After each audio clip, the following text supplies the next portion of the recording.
የሚወድ ቢኖር ምን ያድርግ? አንደኛ ራሱን ይካድ፣ ሁለተኛ ዕለት ዕለት መስቀሉን ተሸክሞ ይከተለኝ። መስቀሉን ሳይሸከሙ መከተል የማይቻል ነገር ነው። ጌታችን ወደ ቀራንዮ የተጓዘው በምን ሁኔታ ነበረ? እንዴት አድርጎ ነበረ? መስቀሉን ተሸክሞ ነበር አይደለም የተጓዘው? የእያንዳንዱ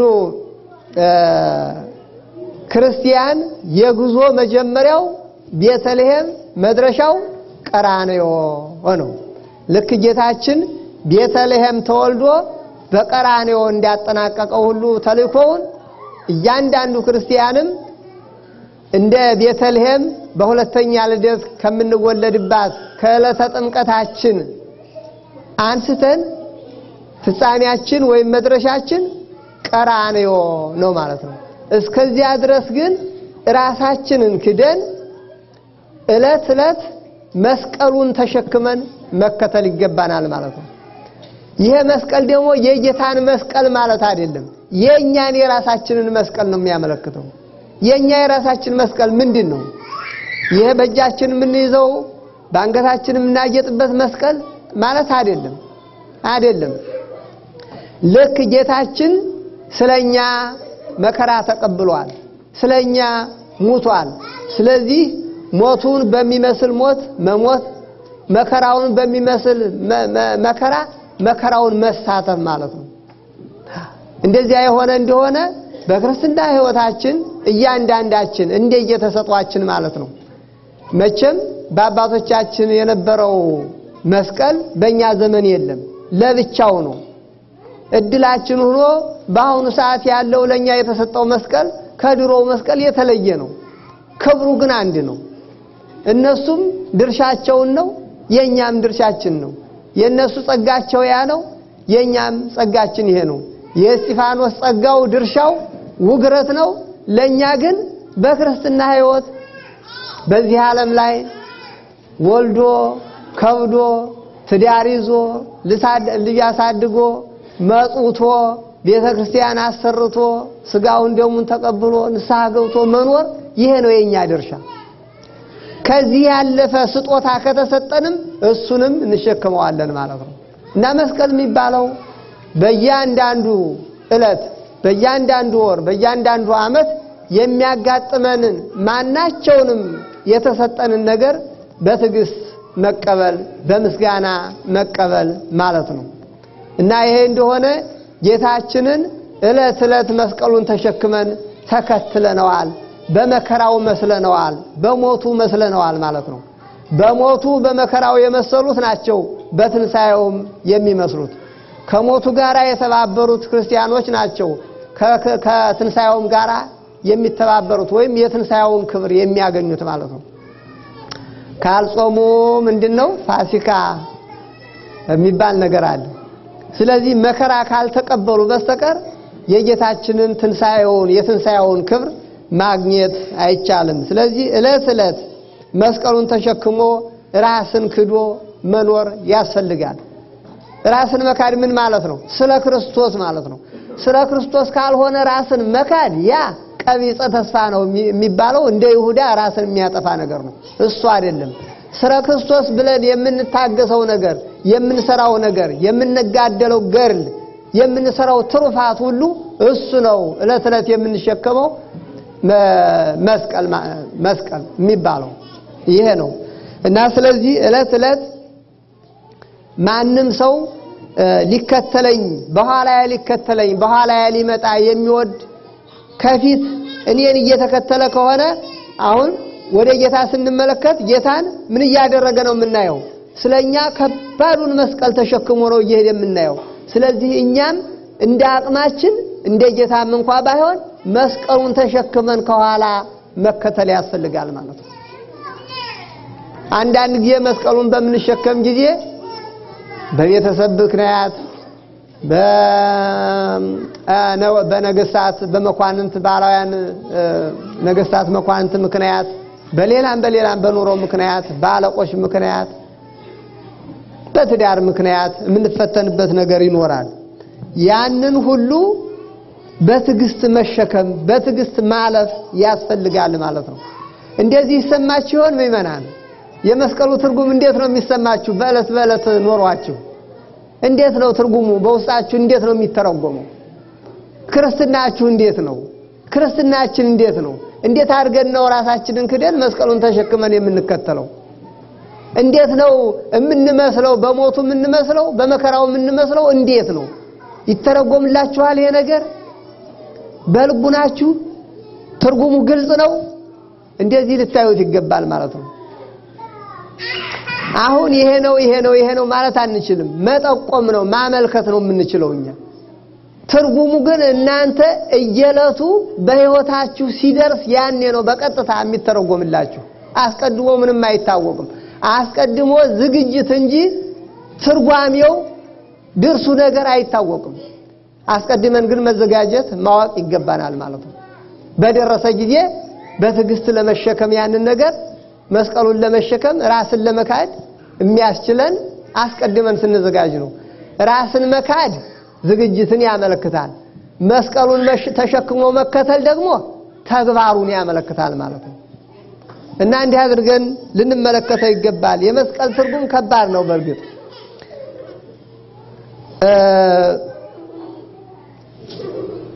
ቀጥሎ ማንም መስቀሉን ተሸክሞ በኋላ የማይመጣ ደቀ መዝሙሬ ሊሆን አይችልም ማለት። እንደዚህ ካልሆነ ራሱን ካልካደ በስተቀር ሁሉን ትቶ ካልሆነ በስተቀር መስቀሉን ተሸክሞ በኋላ ካልተከተለ በስተቀር ማንም ሰው ደቀ መዝሙሬ ሊሆን በዚህ አይነት ከዚህ ውጪ አይችልም ይላል። ደቀ መዛሙርቱ የመጀመሪያዎቹ ክርስቲያኖች በመጀመሪያ ያደረጉት ራሳቸውን ክደው ሁሉን ትተው ተከትለውታል።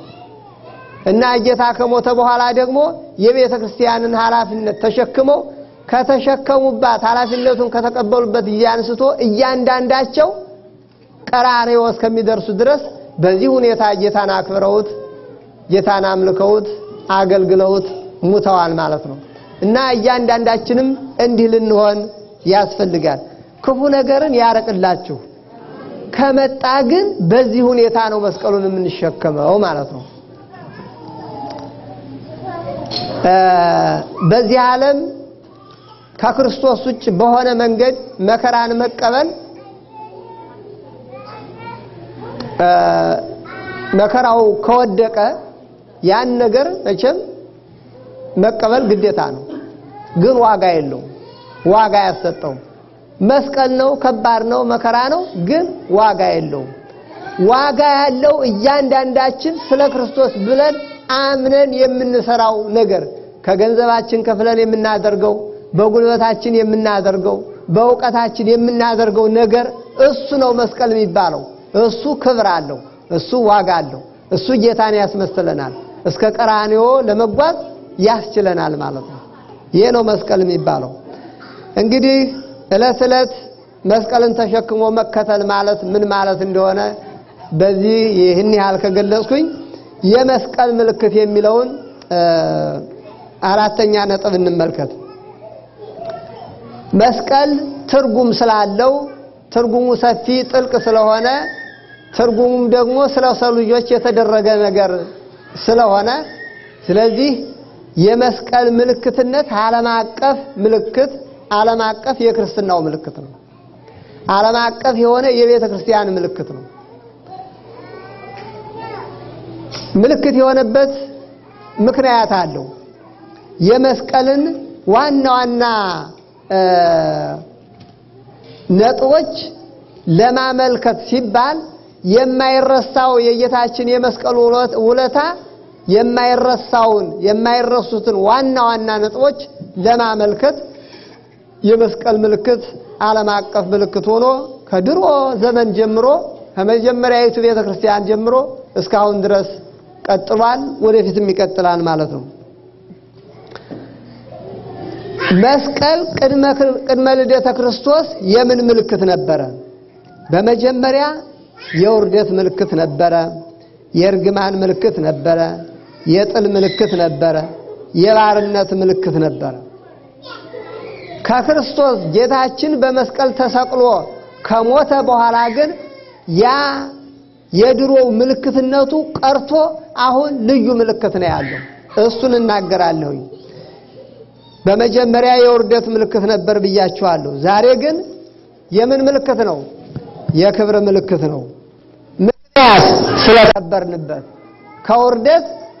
ከውርደታችን ወራዶች የነበርነው እኛ በጌታችን በሞቱ ስለከበርንበት፣ ስለዚህ መስቀል የምን ምልክት ነው? የክብር ምልክት ነው ማለት ነው። ዛሬ ዕብራውያን 12:2 ላይ ይህንን የሚጠቁም ነጥብ አለን።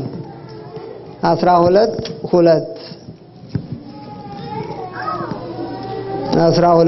እንዲህ ይላል፣ እንግዲህ እነዚህን የሚያህሉ ምስክሮች እንደ ደመና በዙሪያችን ካሉልን እኛ ደግሞ ሸክምን ሁሉ ቶሎም የሚከበንን ኃጢአት አስወግደን የእምነታችንንም ራስና ፈጻሚውን ኢየሱስን ተመልክተን ይላል በፊታችን ያለውን ሩጫ በትዕግስት እንሮጥ።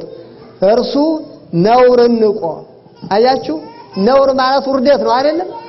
ነውርን ንቆ፣ መዋረድን ንቆ፣ ራቁትን መሰቀልን ንቆ ማለት ነው። እሱ ነውርን ንቆ በፊቱ ስላለው ደስታ በመስቀል ታግሶ በእግዚአብሔር ዙፋን ቀኝ ተቀምጧልና ተቀምጧልና። ስለዚህ መስቀል የውርደት ምልክት ነበረ፣ በጌታችን አይተነዋል።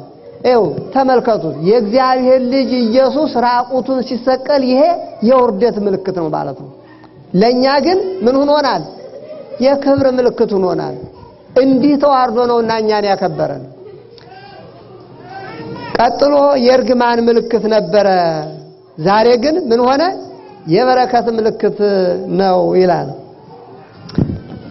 እዚህ ላይ ደግሞ የሚገርም ነገር አለው። እንዴት የእርግማን ምልክት እንደነበረ በኦሪት ዘዳግም ላይ እንዲህ የሚል ጽሑፍ ተጽፏል። ዘዳግም 21:23 ላይ እንዲህ የሚል ቃል ተጽፏል።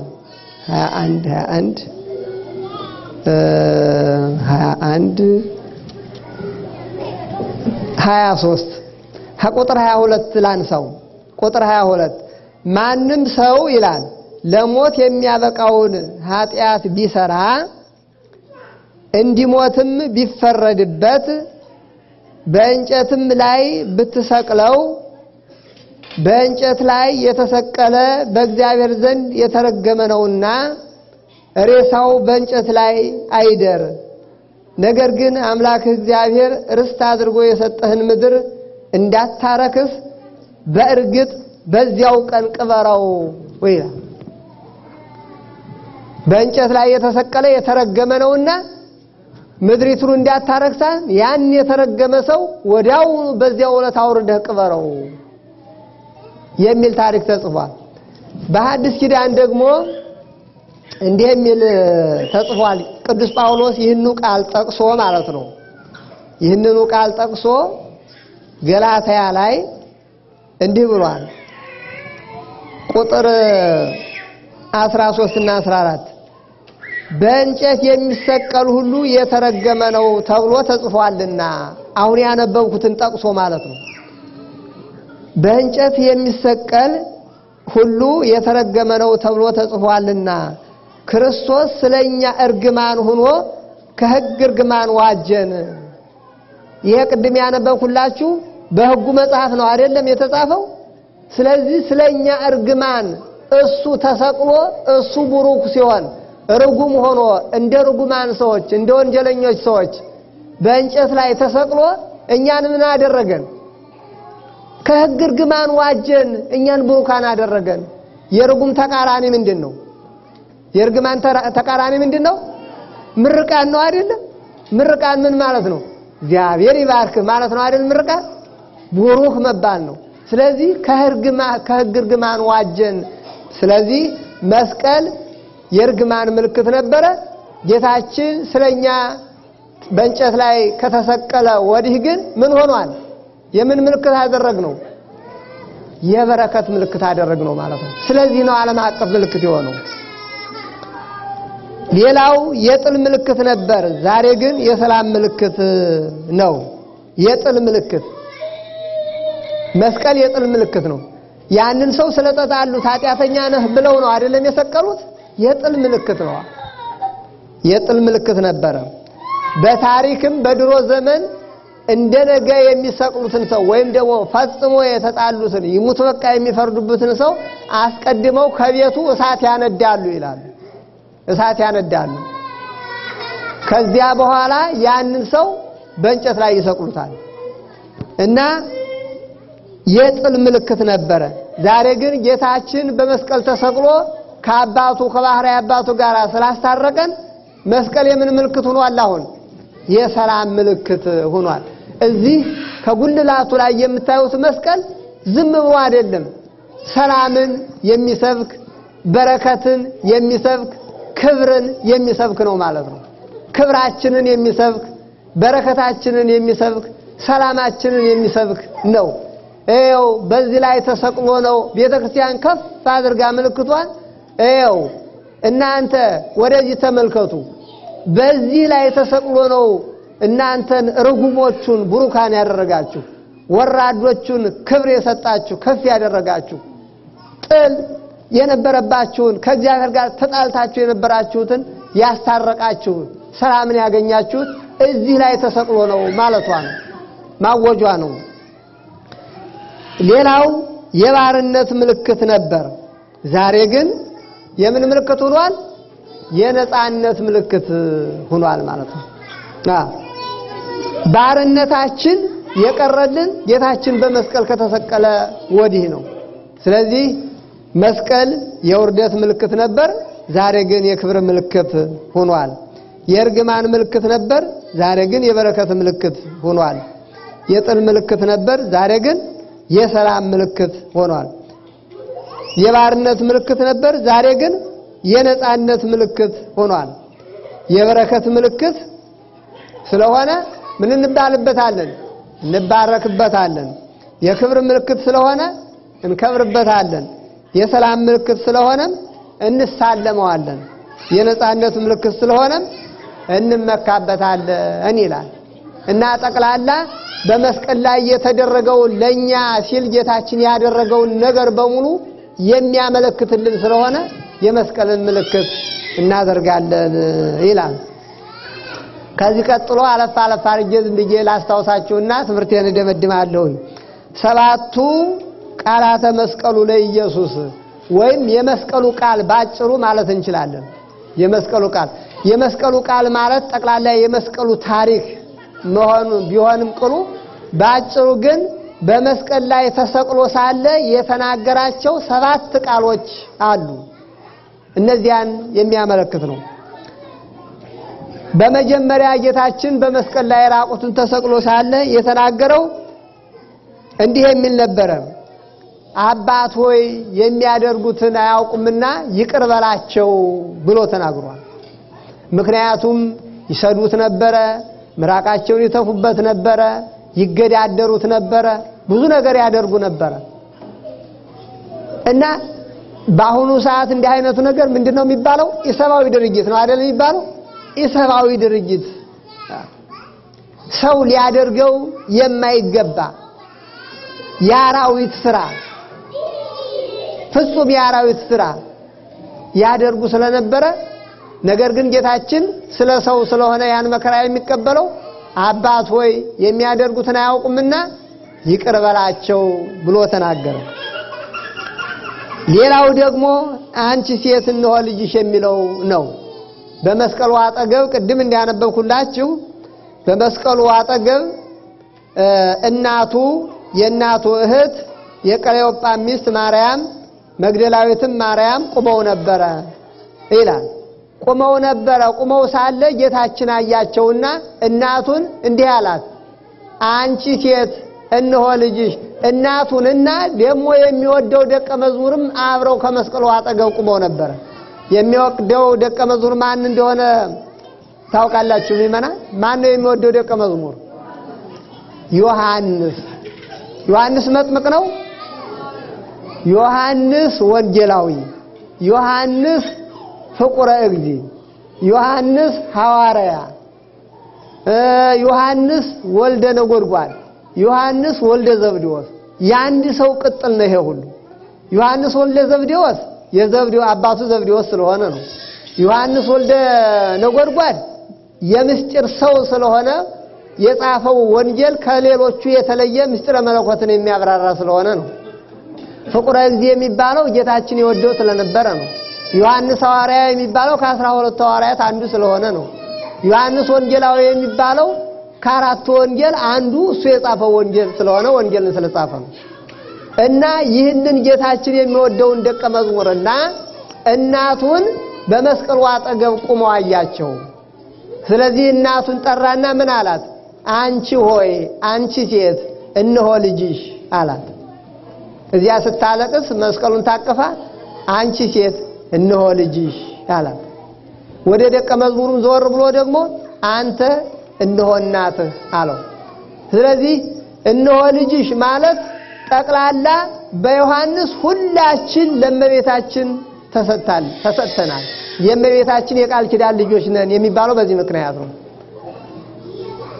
አንተ እነሆ እናትህ ይላል እንደገና ደግሞ በዮሐንስ አሁንም ሁላችን እመቤታችንን እናታችን የምንላት በዚህ ምክንያት ነው ይህንን ቃል ኪዳን የተቀበለችው ይህንን ቃል ኪዳን እኛም የተቀበልነው በዮሐንስ አማካይነት በእመቤታችን አማካይነት ከመስቀሉ አጠገብ ነው እና ጌታችን ከተናገራቸው ከሰባቱ ቃላቶች ሁለተኛው ነጥብ ይሄ አንቺ ሴት እነሆ ልጅሽ የሚለው ነው ሶስተኛው ነጥብ ዛሬ በገነት ከኔ ጋር ትሆናለህ የሚለው ነው የፈያታዊ ዘየማንና ዘጸጋም ታሪክ ታውቃላችሁ በቀኝ የተሰቀለው ሽፍታና በግራ የተሰቀለው ወንበዴ እና በቀኝ የተሰቀለው አቤቱ በመንግስትህ በመጣህ ጊዜ አስበኝ አለው እሱ ግን በመጣህ ጊዜ ማለት የሩቅ ዘመንን የሚያመለክት ነው አሁን ለምሳሌ ጌታ ዳግም ሲመጣ ስንል ዳግመኛ መቼ እንደሚመጣ ሩቅ ነው አይደል ሩቅ ሆኖ ነው የሚታየው እና በመንግስት በመጣህ ጊዜ አስበኝ አለው እሱ ግን ወዲያውኑ ዛሬ አለው ዛሬ በገነት ከኔ ጋር ትሆናለህ አለው የታደለ ሰው ሲገድል ኑሮ በዚያች ባጭር ሰዓት ባደረገው የንስሐ ህይወት ዛሬ ከኔ ጋር ትሆናለህ አለው ይህንን ብሎ ጌታችን ሞተ ወዲያውኑ ቀድሞት ሄደ ማለት ነው በኋላ ደግሞ ቆይቶ እሱ በግድ ተገርሎ ማለት በምንድነው ጭንጭናቸውን እየሰበሩ ወደ ጌታ ሲሄዱ እንዴ በምንድነው በጦር አለ የለም ብለው በጦር ቢወጉት ጌታችን ፈጽሞ ሞቶ ነበር እናም ደምና ውሃ ወጣ ስለዚህ ከሞተ ግዴላቸው አልፈው ሄዱ እነዚያን ግን ሲወጓቸው ገና ነፍሳቸው ከስጋቸው አልተለየችም ነበር ስለዚህ የተረገመ ሰው ከመስቀሉ ወርዶ መቀበር ስላለበት ጭንጭናቸውን እየሰበሩ እየገደሉ ማለት ነው እየገደሉ አወረዷቸው እና ያኛው የሄደበትን አናውቅም ይሄኛው ግን ዛሬ በገነት ከኔ ጋር ትኖራለህ ብሎ ቃል ኪዳን ስለሰጠው ወዴት ሄደ ጌታው ኢየሱስ ክርስቶስ ነፍሱ ወደ ሄደችበት ሄደ ማለት ነው እና ዛሬ በገነት ጌታችን የሄደው ወደ ገነት ነው ማለት ነው ስለዚህ ወደ ገነት ሄደ ማለት ነው ነፍሳትን ነፃ አውጥቶ ወደ ገነት ሲያስገባ ያን ጊዜ ነፍሳትን ቀድሟቸው ገነት ገብቶ ነበር ይሄ ሰው ማለት ነው እና ሶስተኛው ነጥብ ይሄ ነው ሌላው ተጠማሁ የሚለው ነው አራተኛው ነጥብ የሰው ልጆች ጨካኞች ስለሆኑ ለሞተ ሰው በተቻለ መጠን የሚሞቱ ሰዎች የሚጠይቁት ጥያቄ ሁሉ ይደረግላቸዋል በዚህ ሰዓት ሰዎች ፍርድ ሲፈጸምባቸው ተሰቅለውም ሆነ በማናቸው ሲሞቱ አይታችሁ ገጥሟችሁ ያውቃል በዚያ ሰዓት የሚናገሩት ነገር በቅርብ የሚገኘው ነገር ሊሆን የሚደረገው ነገር ይደረግላቸዋል ልጸልይ ካለ ይፈቀድለታል ላቅራራም ካለ እንትን ይላል እውነቱን ልናገርም ካለ እንትን ይላል ልሳደብም ካለ ይሳደባል በዚያ ሰዓት እና ተጠማው አላቸው እነሱ ግን ተጠማው ሲላቸው ምን ሰጡት ሆምጣጤ በተጠማችሁ ጊዜ ሆምጣጤ ምንድነው የሚጠቅማችሁ ብጥስጥስ አርጎ አንጀታችሁን እንትን እና አንጀቱን በጥስጥስ ለማድረግ ተጠማው ሲላቸው ሆምጣጤ የሰጡት እና ስለዚህ ከተናገራቸው በመስቀል ላይ ከተናገራቸው ነጥቦች አንዱ ይሄ ተጠማው የሚለው ቃሉ ነበር። አምስተኛው ነጥብ ኤሎሄ ኤሎሄ ላማ ሰበቅታኒ የሚለው ነበር። የጩኸትን ነገር እኮ ነው አሁን እየተናገርን ያለነው አይደለም? ኤሎሄ ኤሎሄ ላማ ሰበቅታኒ አምላኬ አምላኬ ለምን ተውከኝ ማለት ነው። አምላኬ አምላኬ በመከራዬ ጊዜ ለምን ተውከኝ ማለት ነው። እና አንደኛው ወይም አምስተኛው ይሄ ነው። ስድስተኛው ይህንን ሁሉ ከተናገረ በኋላ ምን አለ? ተፈጸመ አለ። ተፈጸመ ማለት ከአዳም ጀምሮ እስከዚያ ድረስ የተደረገው ነገር ሁሉ በሙሉ ተፈጸመ። የሰው ልጆች ታሪክ በሙሉ ተፈጸመ። የኃጢአታቸው ነገር ተፈጸመ። የቃል ኪዳናቸው ነቢያት የተናገሩት ትንቢት አባቶች ይዘውት የነበሩት ተስፋቸው ሁሉ ነገር ተፈጸመ ማለት ነው። አንዲት ብቻ ቀርታለች። እሷ ምንድናት? ሞት ናት። ይህን ካለ በኋላ ሰባተኛው ነጥብ አባት ሆይ ነፍሴን በእጅህ እሰጣለሁ ብሎ ለአባቱ ነፍሱን አደራ ሰጥቶ ቅድስት ነፍሱን ከቅድስት ሥጋው ለየ ይላል። ይሄ ነው እንግዲህ በመስቀል ላይ ስለኛ ጌታችን የተናገራቸው ቃላት እነዚህ ሰባቱ ናቸው። እያንዳንዳቸው ከቦታቸው ወዳችሁ ስታነቡት ልዩ የሆነ ምስጢር ያላቸው የሚያሳዝኑ ቃላቶች ናቸው ማለት ነው። እና በእደ እግዚአብሔር እስከዚያ ድረስ የሰው ልጅ በሚሞት ጊዜ ነፍሱን ከሥጋው የሚለዩት እነዚህ ርኩሳን የጥንተ ጠላታችን የዲያብሎስ ሰራዊት ነበሩ። ከዚያን ጊዜ ጀምሮ ግን የእያንዳንዱ በመከራው የምትመስለው ያመነችበት የክርስቲያን ነፍስ በሙሉ በእደ እግዚአብሔር ለመለየቷ ዋና ምልክት ዋና ትምህርት ሆኖ ጌታችን በዚህ ለክርስቲያኖች አሟሟት በኩር የመጀመሪያ ሆኖ ቅድስት ነፍሱን ሰጠ። በዚያን ጊዜ በሰማይ ልዩ ልዩ ምልክት ተደረገ። ፀሐይ ጨለመ፣ ጨረቃ ደም ሆነ፣ በመሬትም ደግሞ አለቶች ተሰነጠቁ፣ ምድር ተንቀጠቀጠች፣ መቃብራት ተከፈቱ፣ ሙታን ተነሱ ይላል። በዚህ ሁኔታ ነው የመስቀሉ ነገር የተጠናቀቀው። እንግዲህ እግዚአብሔር አምላክ የመስቀሉን ትርጉም በልቡናችን ይግለጥልን። ምክንያቱም ወራዶች ነበርን፣ የከበርነው በመስቀሉ ስለሆነ። እርጉማን ነበርን፣ የከበርነው በመስቀሉ ስለሆነ። ከእግዚአብሔር ጋር የተጣላን ሰዎች ነበርን። ከገነት ታስታውሳላችሁ አዳም እንዴት እንደተባረረ? አዎ እንደዚያ ነበርን። ሰላምን ያገኘነው በመስቀሉ ስለሆነ የባርነት ምልክት ባሪያዎች ነበርን። ባርነታችን የቀረው ነፃነትን ያገኘነው ነፃ የወጣነው በመስቀሉ ነው። ስለዚህ የመስቀልን ትርጉም በልቡናችሁ ይግለጽላችሁ፣ ያብራላችሁ። በኃይለ መስቀሉ ይጠብቃችሁ፣ በሐጹረ መስቀሉ ይጠብቃችሁ። እግዚአብሔር ከእናንተ ጋር ይሁን። የእግዚአብሔር ስሙ የተመሰገነ ይሁን።